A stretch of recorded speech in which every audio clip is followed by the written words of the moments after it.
ফের লাইমলাইটে হিরণ। কেন অভিনয় জগতে আর দেখা যায় না হিরণকে? এবার এই প্রশ্ন শুনে আর চুপ থাকলেন না হিরণ। বললেন, ভোট এলেই কি আমার অভিনয় জীবন নিয়ে সকলের কৌতূহল বাড়ে? ভবিষ্যৎ পরিকল্পনা নিয়ে ঠিক কি বললেন হিরণ? বিজেপিতে যোগ দিলেই বন্ধ টলিউডের দরজা। হিরণের ক্ষোভে সরগরম ইন্ডাস্ট্রি। আমি নায়ক, পার্শ্ব চরিত্র নই। দেবকে কটাক্ষ করেই কি এই কথা বললেন হিরণ?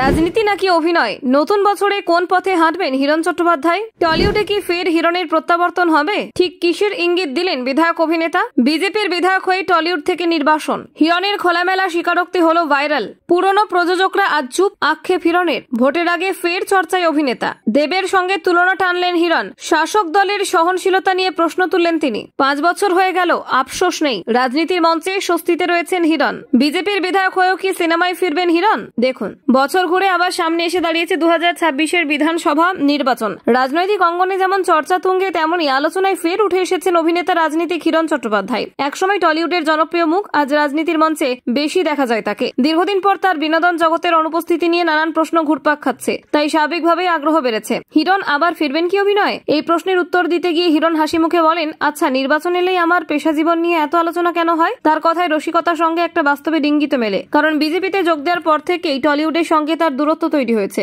নিজেই বলেন, বিজেপিতে নাম লেখানোর পর টলিউডের দরজা আমার জন্য অনেকটাই বন্ধ হয়ে গিয়েছে।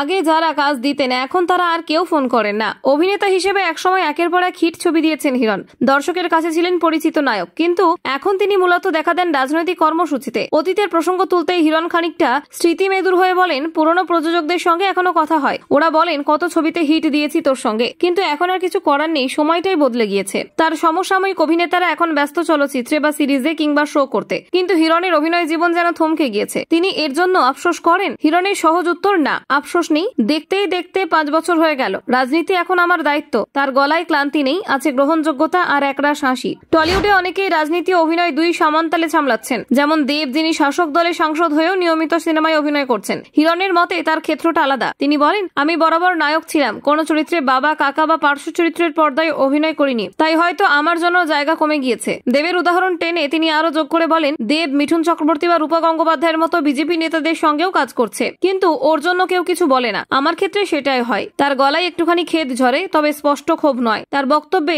এটা আত্মবিশ্বাসের সুরও শোনা গেল। তিনি বলেন, আমি জানি আমার সময় আবার আসবে। এখন দলের কাজ করছি, মানুষকে নিয়ে কাজ করছি, কিন্তু অভিনয় আমার প্রথম প্রেম, সেটা কখনো ফুরোবে না। রাজনীতিতে সক্রিয় থাকলে অভিনয়ের প্রতি তার টান এখনো অটুট। রাজনীতির মঞ্চে এখন তিনি বিজেপির অন্যতম পরিচিত মুখ। 2021 সালে ভোটে প্রথমবার প্রতিদ্বন্দ্বিতা করে বিধায়ক হয়েছেন। তার মতে রাজনীতির মানে শুধুমাত্র বক্তৃতা বা প্রচার নয়, এটা মানুষের পাশে থাকা। তাই অভিনয় যতটা আনন্দ দেয়, রাজনীতি আমাকে ততটাই দায়িত্ব দিয়েছে। Bureau report, news prime Times.